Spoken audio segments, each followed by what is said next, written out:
Ng'anyo mapingo sirikand William Ruto gimago mabendo osebedo kaseo sirikand kaunti ma Kajiado osingo mbele gi ng'anyo chieng' tich ariyo kod tich ang'wen ka gichoma apis gavana ma Kajiado nyaka chieng' tend kaunti no winj duondgi. Ne giwuoyo bang' rem romo gi gavana ma kaunti no bang' bago ng'anyo nyaka apise kama ne giwacho ni sirikand kaunti no osebedo katiyo marach gi omenda mag kaunti ka weche mag mibadhi bende okwako tend kaunti no. Bende giwacho ni moko kuom chenro mag dongruok mano chake pok otieki. Nochuno bila rakore gi jong'anyo go to kata obedo ni ne gichopo e apis gavana ne ok giyudo gavana no e apisi.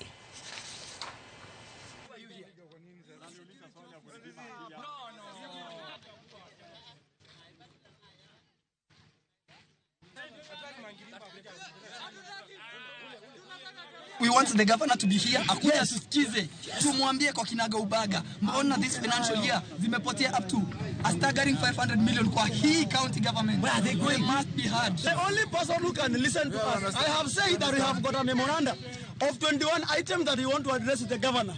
And this is not the end of demonstration. If he's not going to articulate our points, on Thursday, we are coming here, thousands of us. I know what you people are going through this county. I know.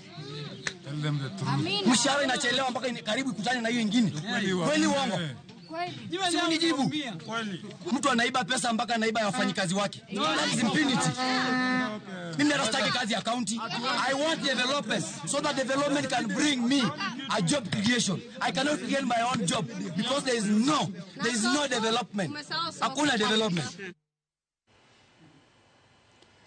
Moko kuom rawere kaunti ma Bomet owuok oko kendo goyo debe. Jatend migawo machon mar